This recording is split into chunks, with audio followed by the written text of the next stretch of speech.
আপনার মা তো আছে, তো আপনার মা তো কাজ কাম করে। মার বয়স হয়ে গেছে, মা তো এখন করতে পারে না। কি বা বয়স হয়েছে আপনার? কি বিয়ে শাদী হয়েছে? না ভাই, বিয়ে শাদী তো এখন মেয়ে বিয়ে দিল না, নাতিপুতি হইলো না, আর এখনই মার বয়স হয়ে গেলে তারপরেও তো মানুষের শরীরের দিক দিয়ে তো বয়স বাড়ে।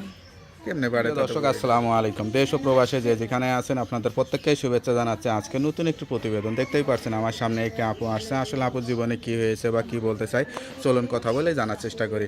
আপু আসসালামু আলাইকুম। ওয়ালাইকুম আসসালাম। আপু আপনার নাম কি? সুমাইয়া। সুমাইয়া আপু, কেমন আছেন আপনি? ভালো আছে ভাই, কোনো কোনো মতো ভালো আছেন? পুরোপুরি ভালো নাই? না, কেন পুরোপুরি ভালো নাই?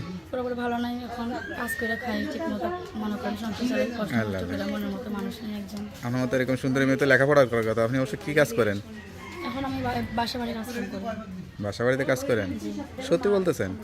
কেন বাসা বাড়িতে কাজ করতে হয় কেন? এখন বাবা নাই, মা আছে, ছোট একটা ভাই আছে, ভাইটাকে একটু পড়াশোনা করাই। অনেক কষ্ট করে পড়াশোনা করি, নিজে পড়াশোনা করি না, কিন্তু ভাইটাকে তো করাইতে হবে।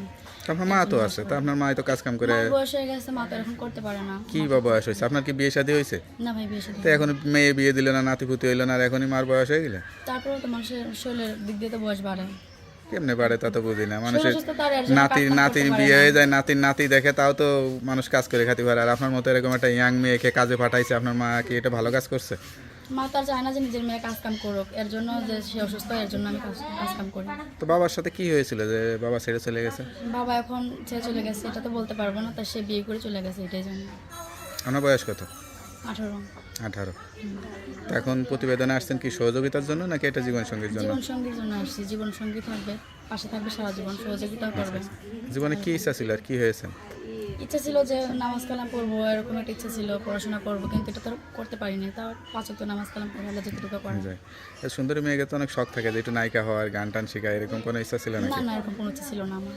কোনো ইচ্ছা ছিল না? না, সংসারে কাজ, কোনো রান্না বান্না সব কিছু পারেন? জি সব কিছু পারি আমি। যে কোনো সংসারে বিয়ে শাদী হলে নিজেকে মানিয়ে নিতে পারবেন তো? হ্যাঁ পারবো, মোটা খাতে দিলেই হবে, শুধু বুড়ো হোক, মানে বুড়ো হোক জোয়ান হোক, এটা কোনো এটা কি মুখের কথা না অন্তরের কথা? এটা অন্তরের কথা, যে আমার পাশে থাকবে এরকম একটা মানুষ। মনে হয়তো না, এত সুন্দরী মেয়েরা বিয়ের পরে যে আসলে কত কষ্ট করতে হয় স্বামী বোঝে আসলে। না, এখন বাসা বাড়ি কাজ কাম করি, এখন আমি কষ্টের মানুষ, অনেক কষ্ট করে থাকি। এখন বাসা বাড়িতে কাজ করে মার খাওয়াছো, যখন বিয়ে হবে তখন স্বামীরে বলবেন যে কাজের মেয়ে রেখে দাও।